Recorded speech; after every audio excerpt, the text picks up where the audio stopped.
السلام عليكم ورحمة الله وبركاته. عاملين ايه يا احلى متابعين في الدنيا؟ النهاردة ان شاء الله هعمل معاكم الغدا سمك ورز. يا رب الفيديو يعجبكم. لو عجبكم الفيديو يا ريت ما تنسونوش باللايك والاشتراك وتفعلوا الجرس عشان كل ما انزل فيديو يوصلكم. طبعا زي ما شفت في اول الفيديو انا كنت مسكت علقت على الرز، وطبعا السمك كنت غسلته حلو، وكنت حاطه فيه قشر السفندي كده عشان يطلع الزفاره وكده وليمون، وكنت حاطه شويه ملح. وهنا الدجة يعني بتاعت السمك، التملحة بتاعت السمك.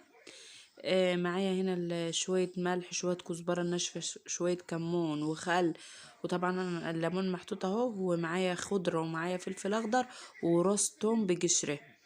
ده كله بتحطه في البتاع كده. عايزه تضربيه في الخلاط براحتك، بس انا حبيت ادوجه في الهون كده يعني.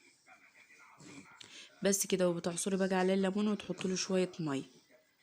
احلى تملحه تاكليها، وشويه شطه عليه. بس هنا خلاص انا كنت طبعا ولعت الفرن ومسخناه حلو. وهنا طبعا بوريكم ان دي رده خشنه للسمك، والسمك طبعا لازم يكون مندي كده مبلول هز عشان الرده تمسك عليه.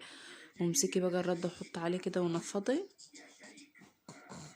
عايزه مثلا تحط في كيس وتعملي واحده بواحده براحتك برضو.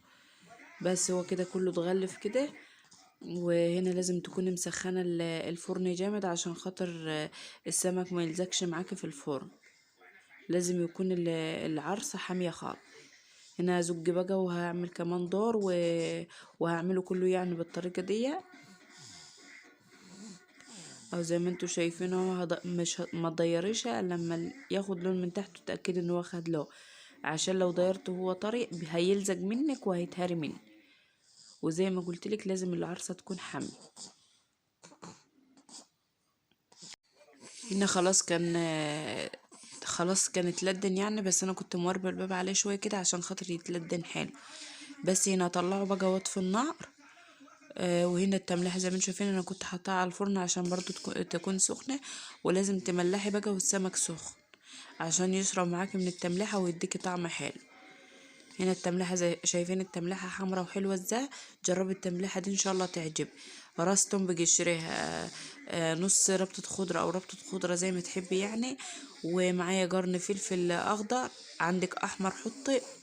وشويه شطه والليمون طبعا وشويه كزبره ناشفه وشويه كمون والملح. مفيش اكتر من كده.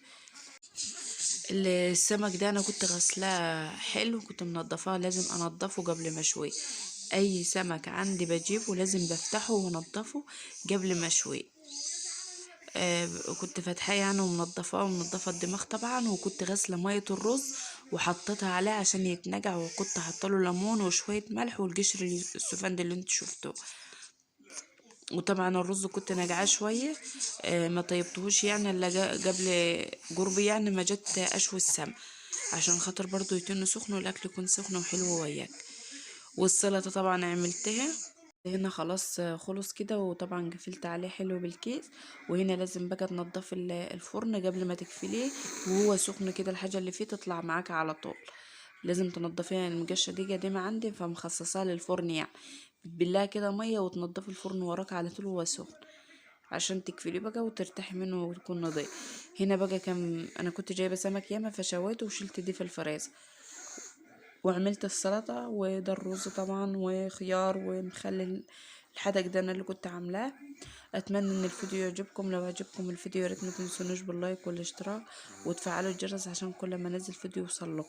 طبعا زي ما انتم شايفين السمك قدامكم هو بيتكلم عن نفسه. واستودعكم الله، والسلام عليكم ورحمة الله وبركاته.